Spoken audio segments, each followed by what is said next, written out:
Assalamualaikum warahmatullahi wabarakatuh. Waalaikumsalam warahmatullahi wabarakatuh.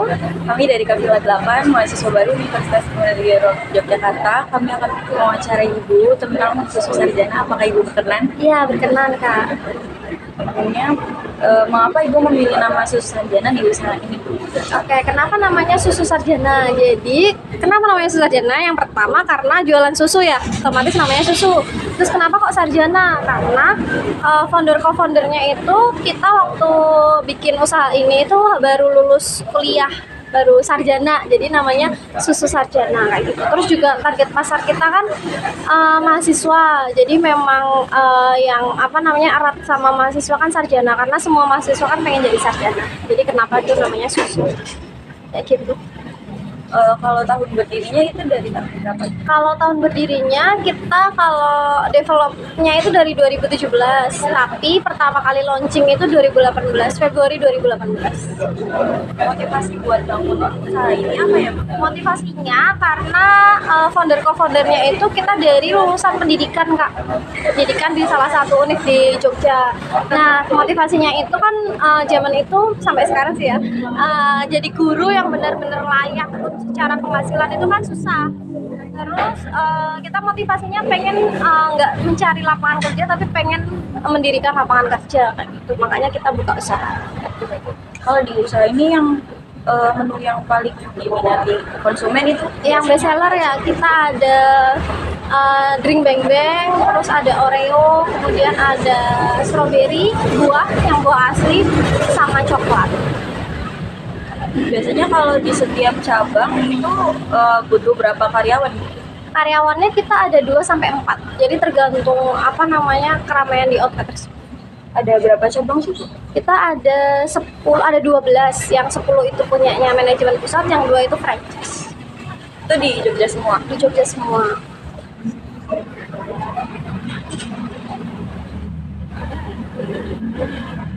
Untuk karyawan, apakah ada kriteria yang khusus untuk dibutuhkan? Kalau kriteria sih kita yang pertama sebenarnya nggak ada yang khusus ya untuk yang kru outlet ya, lebih ke usia sih, mungkin usia minimal 18 sampai sekitar 28 kayak gitu. Terus pria wanita lulusan SMA, SMK, atau ada juga beberapa yang part time itu mahasiswa juga kayak gitu. Tapi nanti untuk prosesnya memang nanti kita ada interview oleh HRD kayak gitu. Jadi nanti mungkin lebih ke ketika interview itu baru digali, kayak karena kita kan food beverage dan kita ada di pelayanan juga ya Kak. Mungkin lebih ke komunikasi, gimana cara mereka komunikasi kayak gitu. Karena kan di pelayanan kita harus bisa berkomunikasi dengan baik kayak gitu. Selanjutnya, bagaimana cara Ibu mengatur semua karyawan di setiap cabangnya? Apakah ada cara khusus? Oke, kalau di Suna sendiri kita kan ada manajemennya. Itu di manajemen itu kita ada 4 divisi, ada finansial, ada marketing, ada operasional, dan ada HRD.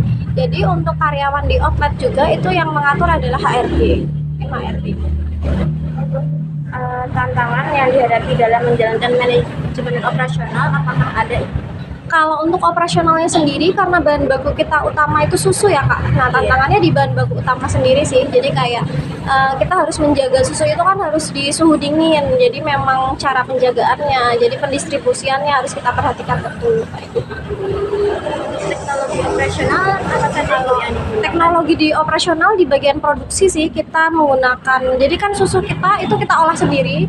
Jadi kita bekerja sama dengan peternak lokal, kita ambil susunya, kemudian kita olah sendiri, kita pasteurisasi namanya ya, menggunakan mesin dengan teknologi kejut listrik. Jadi memang itu yang membedakan sih Kak. Jadi memang kan bedanya kalau pasteurisasi itu kita membunuh bakteri jahat, tapi bakteri baiknya masih ada. Itu teknologi yang digunakan. Untuk target pasarnya kan untuk dari kalangan mahasiswa Bu ya. Selain dari kalangan mahasiswa itu target pasarnya di kalangan apa saja? Oke, kalau main targetnya kita di mahasiswa, tapi kalau second market kita ada di pelajar. Pelajar itu kan nantinya juga akan menjadi mahasiswa, jadi udah kita jaring juga. Sama free jobber. Free jobber itu kayak new jobber, mohon maaf, itu adalah fresh graduate lah bahasanya, fresh graduate atau yang fresh graduate udah kerja kayak gitu. Jadi pekerja sama mahasiswa juga, pelajar mohon maaf gitu. Kalau untuk target teknik marketingnya itu yang seperti apa, Bu?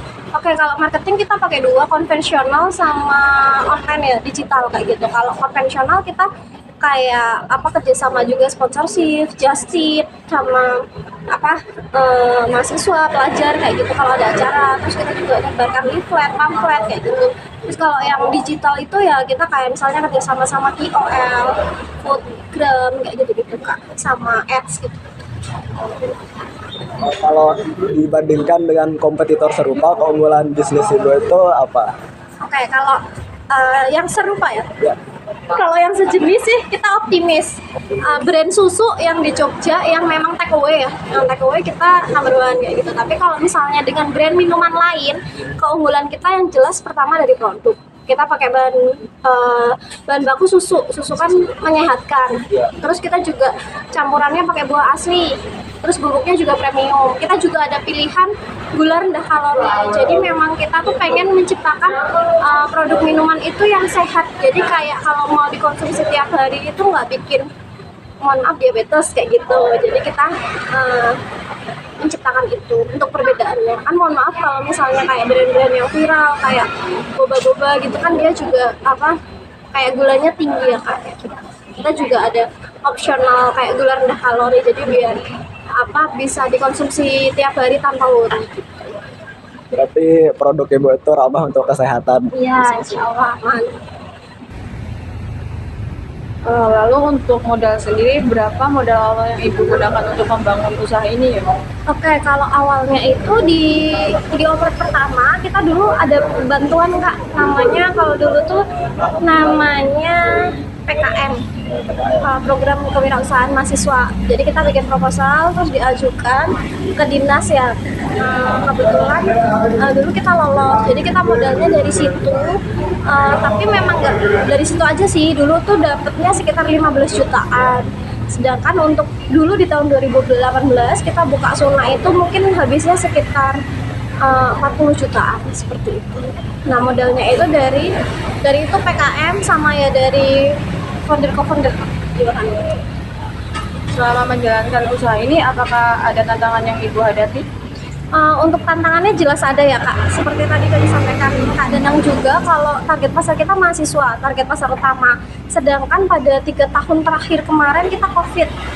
Terus penjualan online. Dari 4 mahasiswa, 3-nya dari luar Jogja. Otomatis target pasar kita menurun. Jadi tantangannya ketika COVID sih Kak.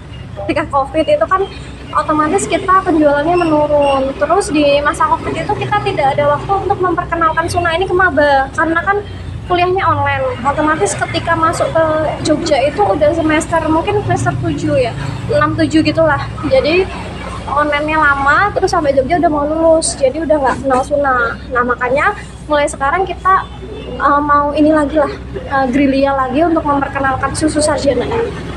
Lalu solusinya bagaimana ya? Nah solusinya itu tadi kita mulai sekarang kayak kita benar-benar, karena kita kan susu sarjana ya, tagline-nya sarjana bersama Suna. Jadi memang niatnya tuh pengen membersamai para mahasiswa dari maba nih seperti kakak-kakak sampai sarjana kayak gitu. Jadi kita pengen bekerja sama lah dengan program maba, ospek dan sebagainya. Kita juga ada namanya program just tip bagi hasil. Jadi kalau misalnya ada mahasiswa yang punya acara bisa open just tip Suna kayak Danus lah. Nanti 20% dari omset itu nanti untuk panitia kayak gitu. Lalu inovasi seperti apa yang Ibu gunakan untuk mengembangkan usaha ini, Bu? Oke, kalau inovasi yang pertama tadi ya, kalau dari pengolahan itu kita menggunakan mesin, jadi nggak yang tradisional di masak kayak kompor kayak itu untuk pasteurisasinya. Kalau yang kedua kita menggunakan kemasan itu paper cup ya. Kenapa paper? Karena kan memang lebih ramah lingkungan seperti itu, dan kemasannya kita juga besar kayak gitu. Kemudian dari bahan baku kita juga menggunakan buah asli, dimana yang mungkin brand lain itu menggunakannya bukan buah asli tapi perasa ya, untuk misalnya kayak strawberry, mangga, durian, pisang kayak gitu, kita menggunakan buah asli, benar-benar buah asli kayak gitu. Terus kalau untuk kedepannya sih kita pengennya tuh berkembang untuk buka di mall sih Kak.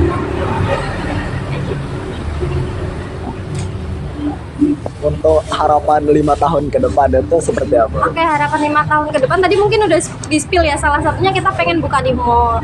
Terus kalau yang lainnya kita pengen jadi ini sih Kak. Kan kita punya tagline nih, pelopor susu kekinian Jogja. Nah, kita pengen naik tagline-nya jadi apa namanya? Brand nomor 1 di Jogja yang memang kita tuh pelopor susu kayak gitu. Jadi market leader lah di persusuan di Jogja. Semoga harapannya bisa tercapai, Bu. Sekarang kan era digital semua ya Bu. Ya.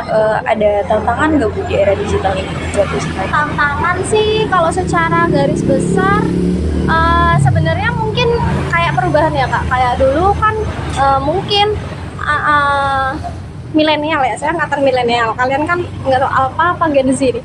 Nah itu kan lebih sukanya kalau dulu milenial ya udah jajan itu kita datang ke outlet. Kalau sekarang mungkin lebih suka yang praktis.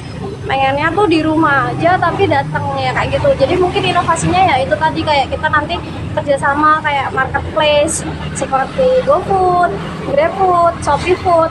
Kemudian kita juga ada namanya ISB order, sama kita juga open namanya itu tim borong suna. Jadi kalau minimal order 10 cup nanti bisa WhatsApp aja, nanti free ongkir sama free kardus gitu. Jadi tinggal pesan nanti diantar kayak gitu. Paling tantangannya itu sih. Jadi gimana caranya kita menyesuaikan aja Kak sama zaman sekarang kayak gitu. Jadi mungkin ya memang tadi kita juga bekerjanya juga harus lebih banyak ke digital, Instagram, harus menyesuaikan gitu.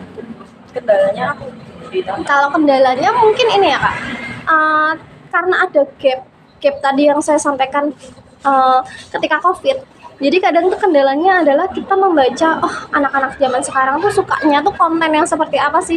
Gimana sih caranya kita mengedukasi, kayak kita ngiklanin Suna nih gimana sih biar pas ke target pasar kita yang sekarang, mungkin itu sih. Jadi harus lebih banyak riset. cara ada seleksi sama eranya gimana? Nah, cara adaptasinya tadi itu riset. Jadi kita biasanya kadang nyebar kuesioner kayak gitu. Jadi kita nanya-nanya ke pembeli, ke pelanggan gitu-gitu, kayak mereka sukanya yang apa dan sebagainya. Baik, terima kasih Bu. Iya, sama-sama. Sudah berkenan menjawab pertanyaan dari kami. Sama-sama. Sekian dari kami. Wassalamualaikum warahmatullahi wabarakatuh. Waalaikumsalam.